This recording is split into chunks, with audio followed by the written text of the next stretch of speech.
vous tenez le regard de quelqu'un. Je ne dis pas de la provocation, hein. Vous tenez son regard.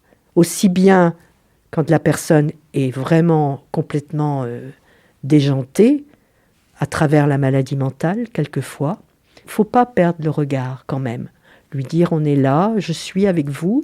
Et quand la personne est en souffrance également. Et le regard, c'est important. On ne baisse pas le regard, on a une posture. Et on doit la tenir, cette posture. Et toujours un uniforme impeccable. C'est important. Auteur, autrice, éditeur, éditrice ou encore illustratrice, illustrateur. Ce qui se lit, le podcast de la librairie Le Fayère à Rennes, donne la parole aux auteurs et aux acteurs du livre. Ce qui se lit entre vous, Marie-Annie Corel, autrice, et vous, Nathalie Richer, éditrice, c'est le regard. Le regard, Marie-Annie, que vous portez sur les humains, votre regard plein de bienveillance et sans jugement, ce regard que vous nous racontez dans les pages de votre livre « Au cœur de la prison des femmes, ma vie de surveillante », coécrit avec la journaliste Maria Poblete, paru aux éditions Talendier en mars 2022.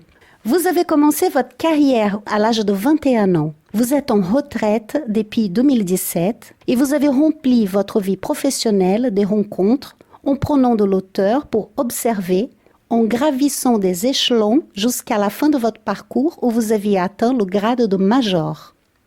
Durant 37 ans, au sein de la prison de femmes, vous avez accompagné les personnes incarcérées dans le respect total de leur dignité.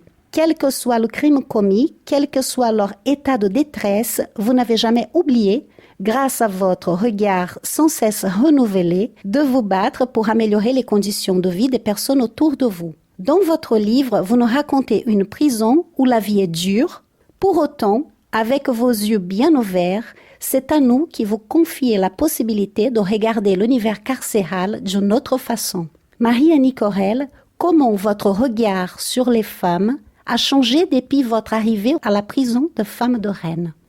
Oui, lorsque je suis arrivée au centre pénitentiaire des femmes de Rennes, j'avais en effet 21 ans. J'avais des préjugés sur les futures personnes que j'allais rencontrer et je pensais que ces personnes ressemblaient à des monstres. Pourquoi des monstres ? J'ai pas la réponse. C'est peut-être le fait d'avoir lu des faits divers très troublants qui ont fait que pour moi, les personnes qui passaient à l'acte de cette façon-là devenaient des monstres. Et il s'avère qu'au fil de mes rencontres et au fil des années, j'ai bien constaté que ce n'étaient pas des monstres physiquement, que ça aurait pu être ma sœur, ma mère, une amie, ma grand-mère, une voisine, etc. Des personnes comme vous et moi. Des personnes comme vous et moi, sans problème. Et aujourd'hui, que vous êtes à la retraite, lorsque vous vous baladez dans la rue, avec ce regard que vous avez aiguisé depuis ces nombreuses années, est-ce que vous avez l'impression parfois de voir des choses, de percevoir des choses qui peut-être grâce à votre expérience, vous le percevez alors que nous ne percevons pas forcément toujours? Je pense que c'est un métier qui est extrêmement riche sur le sens de l'observation. Et il est vrai que ça peut être un défaut pour certaines personnes qui nous accompagnent. Moi, on me dit que j'ai le défaut de trop observer, entre autres les gens. Quand je suis dans un restaurant, par exemple, je me concentre avec les gens avec qui je suis, mais j'ai toujours un regard qui se promène à 360 degrés et j'observe des comportements qui, pour moi, sont parlants. Des femmes, par exemple, qui ne sont pas heureuses avec leurs compagnons de table. Je les repère. Ne me demandez pas pourquoi, c'est ainsi. Dans le livre, vous racontez cette façon de regarder les êtres qui sont autour de vous, le paysage. Vous parlez de la dureté de l'enfance en Bretagne. Ça vient de là aussi, non? Ah, mon enfance, oui, c'est quelque chose qui est ancré en moi et qui me donne beaucoup d'émotions, là. Parce que mon enfance, elle m'a appris plein de choses. Elle m'a appris la dureté de la vie. Parce que moi, j'ai été élevée, entre autres, par des femmes. et dans un milieu de femmes, parce que sur une île, les hommes, ils partent travailler, et souvent ils partent travailler sur les mers, et les mers lointaines. Et il reste les femmes sur l'île qui font tourner la marmite. Et franchement, j'ai eu des messages quelquefois avec ma grand-mère, entre autres, ma grand-mère maternelle. Fallait pas s'écouter, il fallait aller de l'avant et pas se retourner sur le passé. Hein, ça, je peux vous dire. Hein. J'étais pas très haute, mais déjà, là, on me dressait. Hein. C'est ce qu'on m'a transmis qui m'a donné cette force pour le futur. Il y a un autre regard aussi très important, c'est celui que vous avez à un moment donné porté sur votre maman. Elle était plus heureuse au bord de la mer que dans les terres. Et je pense que vous avez compris quelque chose de l'âme quand vous avez pu toucher à ça, non? J'ai surtout compris que ma mère était dominée par mon père et qu'elle n'avait pas le choix un exemple de son lieu d'habitation. Elle se plaisait beaucoup à Lorient, on lui a pratiquement pas demandé son avis, ni à nous d'ailleurs, mais nous encore, nous étions les enfants, donc mineurs, on n'avait pas trop le choix. Mais ma mère, qui était une femme de marin, avec tout ce que ça comporte autour, elle a courbé l'échine, elle a suivi, elle n'avait rien à dire. Et ça, je me suis dit, jamais je vivrai ça. Jamais un homme me dominera et décidera pour moi, d'ailleurs personne. Et là aussi, ça m'a donné un coup d'élan pour forger mon caractère. Et à cet âge-là, je devais être dans la période de l'adolescence, 14-15 ans, quand nous avons quitté l'Orient. Donc ce regard vous a donné la possibilité de voir les personnes incarcérées, ce sont des personnes qui sont dominées par quelque chose. Oui, pas toutes. Hein. Elles ne sont pas toutes dominées par quelque chose. Mais pour, je dirais, plus de 50% de ces femmes, lorsqu'on déroule la pelote de laine et qu'on tire, moi c'est l'image que j'aime bien prendre, hein, cette pelote de laine et on tire sur le fil de laine, on tire. Et on s'aperçoit qu'il y a des nœuds. Et ces nœuds, ils sont parlants. Et quelquefois, on va jusqu'au bout avec une personne détenue qui est en confiance avec vous, avec les années surtout, où vous apercevez que c'est l'enfance qui... Déjà, à l'enfance, il y avait une grosse cassure. J'ai vraiment des exemples de personnes que je cite dans mon livre. Nathalie Richer, vous êtes éditrice. Le projet de Marie-Annick Aurel, quand il est arrivé sous votre regard, quelle était votre sensation ? Alors, donc moi, je publie des documents, des témoignages, et quand j'ai rencontré Maria Poblete, je lui ai dit que j'étais intéressée pour publier une histoire qui soit la prison vue de l'intérieur. J'avais très envie, c'est un univers que je connais pas du tout, et j'avais très envie de rencontrer cet univers-là. Et Maria m'a dit, je connais quelqu'un, j'ai rencontré, et donc elle a sollicité Marie-Annick, et ensuite, quand elle m'a raconté son parcours, j'ai dit tout de suite, banco, c'est exactement le genre d'histoire que j'ai envie de publier. Quand on publie un parcours de vie, finalement c'est comme un roman. On va à la rencontre de quelqu'un, d'une expérience, et en le lisant, on s'enrichit de cette expérience. On se demande mais comment elle a fait pour tenir le coup, comment elle a trouvé des solutions, quelles ressources elle a développées pour pouvoir tenir ces 37 années et toutes ces épreuves qu'elle a traversées. Et en le lisant, ça nous enrichit nous-mêmes. On se dit, on se projette et voilà, et ça nous apprend des choses sur la vie. Et voilà, moi, c'est ce que j'aime transmettre au lecteur. Vous avez dû faire preuve de beaucoup de résistance, notamment pour pouvoir imposer votre façon de travailler. Est-ce que vous pouvez nous dire un mot là-dessus ? Ah oui, ça, j'ai imposé ma résistance, mais revenons aux sources de tout à l'heure.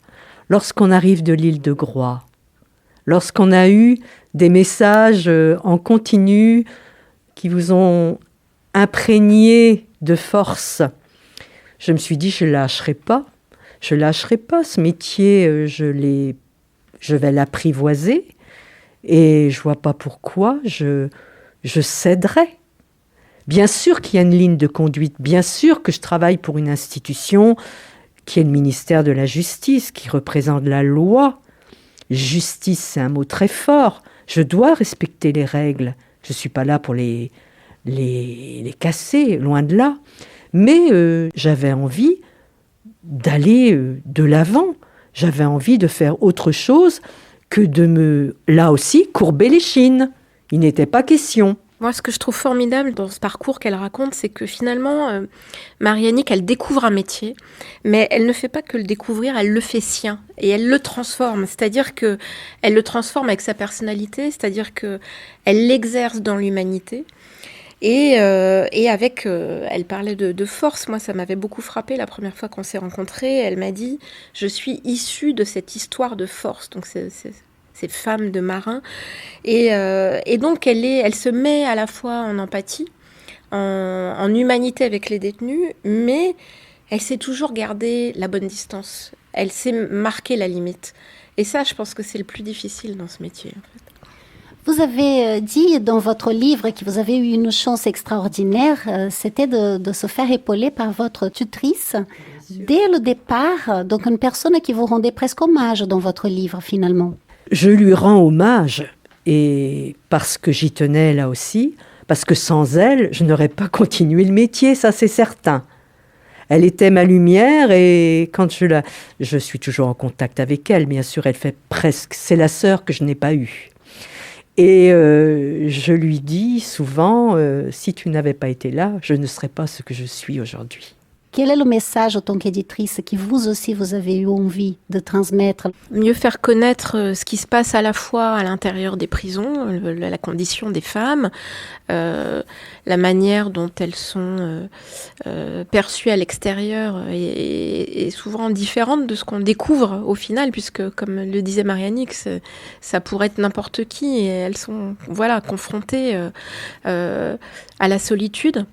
Et ce que je trouve intéressant de faire passer au lecteur, justement, c'est de montrer... ce sont deux formes de solitude. C'est celles qui sont enfermées et qui ont été jugées. Mais il y a aussi la solitude de ces surveillantes parce qu'elles ne sont pas perçues à l'extérieur pour ce qu'elles font, en fait. Et elles sont obligées de garder ça pour elles. Et tout à l'heure, on en parlait, je disais à Marie-Annick, c'est marrant parce qu'en fait, ça me fait penser aux gens à ces soldats qui ont combattu en Algérie, mais qui n'en ont jamais parlé à leur famille. Et là... vous, finalement, c'est un peu la même chose. C'est-à-dire que votre famille, elle n'a pas été au courant vraiment de ce que vous avez vécu. Et c'est là où je retrouve la force de Marie-Annick, c'est qu'elle a réussi à traverser toutes ces années, mais dans une grande solitude quand même. Et il faut énormément de ressources pour y arriver. Oui, solitude, mais aussi confidentialité finalement, donc déontologie. Ah bah ça tout à fait, hein. Le personnel de surveillance est soumis au code de déontologie qu'il faut savoir respecter. Si on ne le respecte pas, on va vers des sanctions et c'est tout à fait légitime. Hein. Et cette solitude des femmes incarcérées, ça relève plus de l'abandon. Oui, alors il y a là, dans votre question, je dirais, il y a deux réponses. Hein. On va d'abord commencer par le personnel. Donc le personnel est seul, soit, mais il peut aussi s'épauler sur son équipe. Et je parle dans mon livre que l'esprit d'équipe, c'est très important.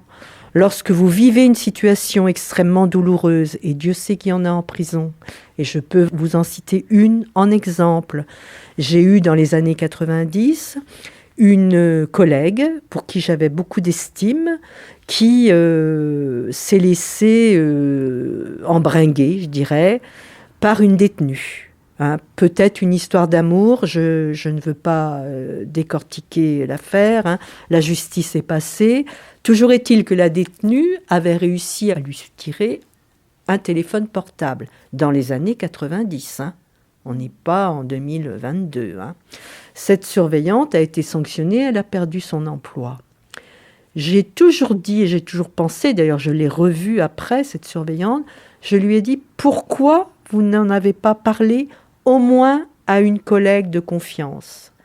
L'esprit d'équipe, la solidarité, libérer la parole, ne pas rester avec quelque chose qui vous trouble et qui vous provoque de la souffrance, du mal-être et de l'interdit, il faut libérer la parole.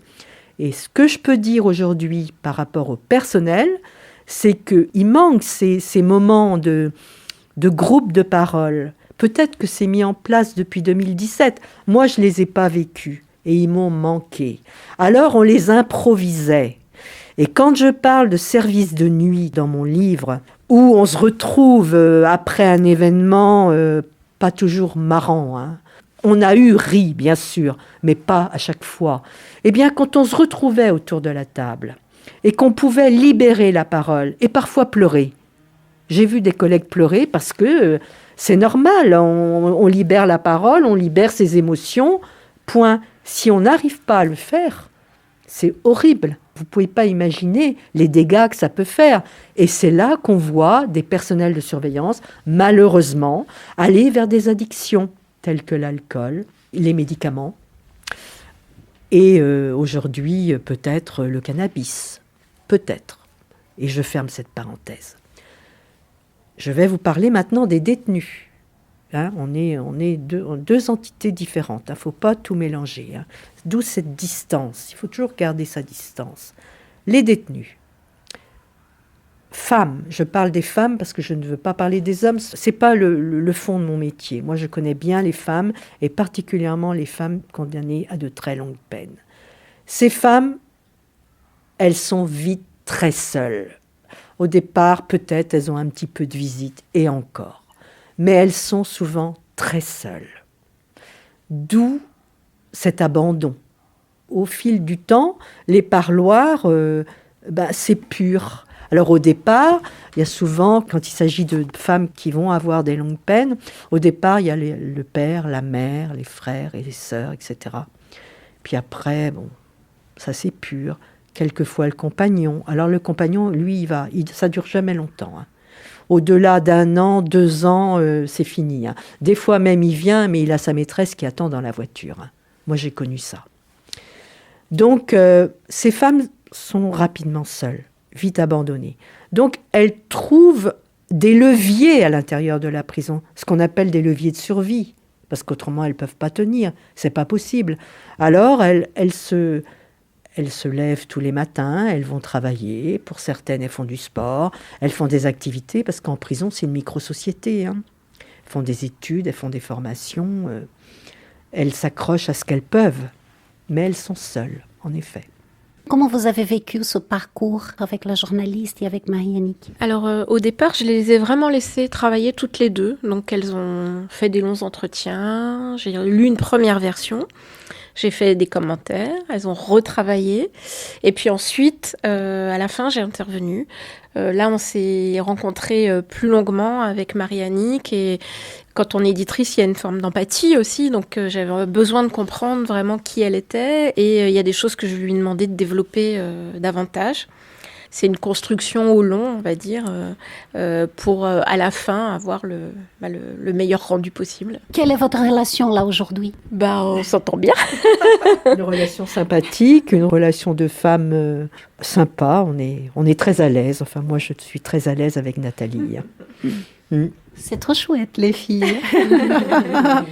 Vous avez des regards pétillants. Moi, j'aime la Bretagne, donc il y a des choses de Marie-Annick que j'ai bien compris pour avoir vécu en partie, pas à l'île de Groix, mais à Belle-Île. Donc voilà, ces histoires de femmes bretonnes m'ont parlé. Vous racontez dans votre livre, ça fait partie de plusieurs points qui vous mettez en exergue, que ce soit du côté du personnel de prison, sur la formation, les motivations, pourquoi on vient faire ce métier. Vous dénoncez des choses qui sont importantes et qui manquent. Déjà, ce que je dénonce, c'est la différence que l'on fait entre un policier et un surveillant d'établissement pénitentiaire. Les médias savent nous parler des policiers, les médias savent nous parler des gendarmes. Mais qui, aujourd'hui, reçoit dans les prisons les personnes qui sont passées par le commissariat de police et qui sont présentées au procureur de la République? C'est le surveillant d'établissement pénitentiaire qui porte l'uniforme de la République. On n'en parle pas. Ah si, on va parler des prisons s'il y a une évasion. Alors là, c'est certain. S'il y a un manquement de la part d'un personnel ou d'un directeur, là, c'est sûr, on va en parler. Mais sinon, au quotidien, Le surveillant, il est aussi en souffrance, autant que le policier. Le surveillant aussi se fait cracher dessus. Le surveillant aussi se fait insulter. Mais le surveillant est en souffrance, autant que le policier dans la rue. C'est tout. C'est pour ça aussi que je voulais marquer dans mon livre que le métier de surveillant, il mérite que le citoyen ait un autre regard sur lui. C'est tout. C'était un des titres auxquels on avait pensé, appeler ça les invisibles en fait, et ça me paraissait important, de donner à connaître justement ce métier parce que c'est vrai qu'on n'en parle jamais dans les médias. Et est-ce qu'il y a des choses qui vous ont touché dans la découverte du métier? Moi, je dirais que c'est la capacité à comprendre qui sont ces détenus et à essayer de les accompagner. Et je sais que Marie-Annick aurait aimé faire ça encore plus que ce qu'elle a pu exercer tout au long de sa vie. Et je trouve que aider à la réinsertion, c'est quelque chose de vraiment intéressant, qu'on pourrait creuser davantage.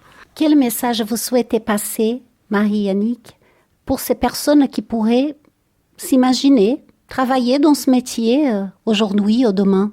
Alors, si j'ai un message à passer, je vais employer un terme que j'emploie assez souvent lorsqu'on me pose la question. Il faut surtout être bien ancré, et ne pas se tromper. Ne pas prendre ce métier pour une raison alimentaire, mais se dire qu'on va être en proximité avec des personnes qui ont commis des actes graves et qui sont quand même en marge de la société. Donc avoir un regard de bienveillance, soit, mais ne pas oublier qu'il y a des victimes aussi derrière. Donc trouver la juste place. Ne pas faire ce métier pour régler des comptes, c'est pas ça. La justice est passée. Le surveillant, il est là pour accompagner la personne détenue dans son parcours d'exécution de peine.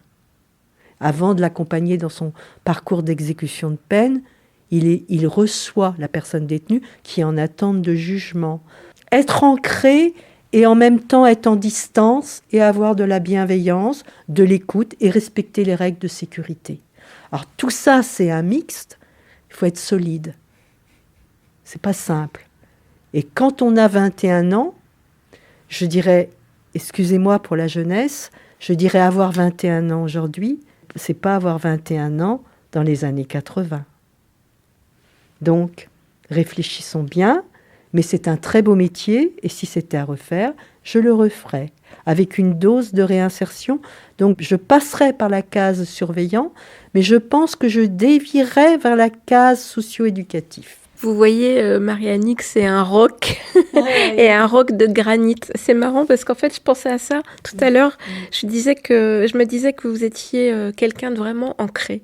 Et là, c'est marrant que vous le sortiez là parce qu'on n'en a pas parlé, mais je me suis fait la réflexion. Et ça participe au fait qu'elle a été aussi solide, en fait, dans ce parcours. Il ne faut pas oublier peut-être, c'est qu'on ne baisse jamais le regard quand on fait ce métier. Jamais vous devez baisser le regard. Le regard, il vous aide. Vous tenez le regard de quelqu'un. Je ne dis pas de la provocation. Vous tenez son regard. Aussi bien quand la personne est vraiment complètement déjantée, à travers la maladie mentale, quelquefois. Il ne faut pas perdre le regard quand même. Lui dire, on est là, je suis avec vous. Et quand la personne est en souffrance également. Et le regard, c'est important. On ne baisse pas le regard, on a une posture. Et on doit la tenir, cette posture. Et toujours un uniforme impeccable. C'est important. Une belle lecture maintenant par Marie-Annick Aurel. Un drame. Quand elle arrive, Béatrice est mineure. Incarcérée pour des faits de violence, elle est placée très tôt en foyer par une mère toxique. Elle a erré pendant son adolescence, buvant, se droguant, testant les limites. Est passée à travers les mailles des services sociaux. N'a reçu ni soins ni attention. Ses colères et ses emportements sont mémorables. Elle menace, insulte et refuse l'autorité. Malgré tout, je passe des heures à l'écouter. Je comprends comment une enfance et une adolescence faites de maltraitance, d'échecs et de chutes peuvent pousser à franchir la ligne rouge. Au bout de 5 ans, de peine pour vol avec violence, elle est libérée. 20 ans plus tard, un nouveau convoi nous arrive. Parmi les nouvelles détenues, je découvre son nom et les faits. Une sinistre affaire d'assassinat de personnes vulnérables. Postée devant moi, Béatrice est méconnaissable. Elle a pris beaucoup de poids, a rasé ses cheveux, elle me paraît difforme. Dans le regard que nous échangeons, il y a de la complicité. Ses yeux semblaient me dire « Tu te souviens de moi, car je vous ai embêté. » Mais dans ses pupilles, une petite lumière disait aussi « Enfin, quelqu'un que je connais et qui me connaît. » Elle s'approche et nous nous serrons la main. Je brave l'interdiction de contact. Comment refuser la main que me tend cette femme alors que je l'ai connue lorsqu'elle avait 15 ans et demi ? J'ai de la compassion pour elle. Elle me renvoie à ma jeunesse, à mes débuts.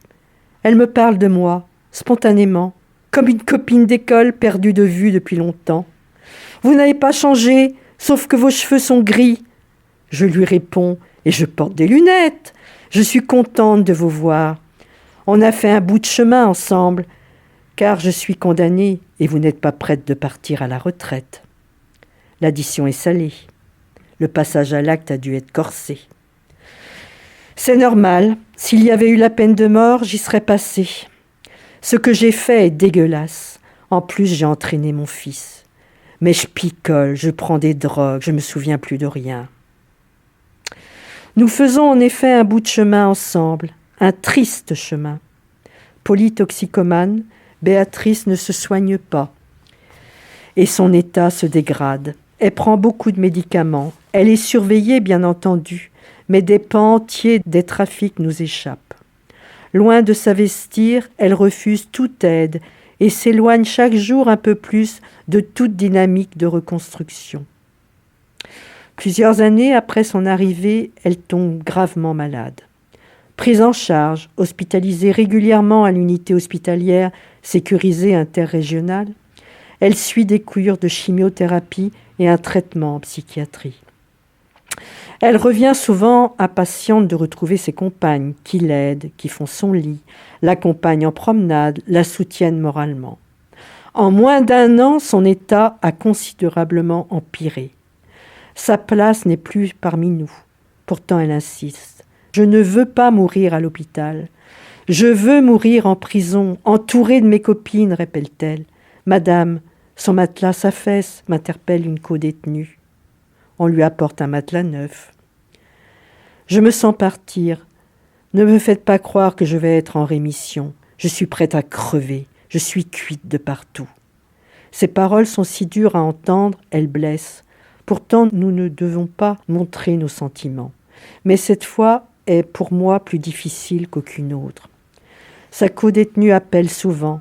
Elle ne va pas bien et respire par saccades. Le médecin de la prison lui rend visite. Béatrice meurt en prison, comme elle le souhaitait. L'aumônerie prépare une belle cérémonie dans l'enceinte de la chapelle catholique. Lecture est faite d'une longue lettre qu'elle a laissée, dans laquelle elle évoque sa vie cabossée, son enfance douloureuse, son long chemin de croix, son passage à l'acte. Elle parle aussi de ses belles rencontres et de cette nouvelle famille. Avoir côtoyé la mort en prison me marque au fer rouge, ça ronge, ça écorche. Merci infiniment, Marie-Annick Corel, d'avoir accordé ce moment, ce partage avec nous. Ça a été un plaisir pour moi de parler avec vous avec votre accent chantant. J'avais l'impression de partir en vacances. Merci beaucoup, Nathalie Richer. C'est vrai qu'elle est superbe. Merci.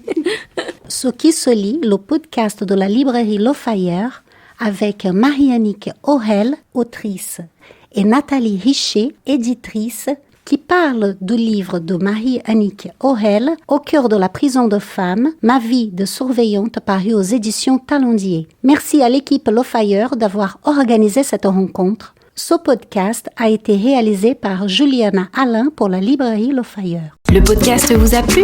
N'hésitez pas à vous abonner, à partager et à nous suivre sur les réseaux sociaux.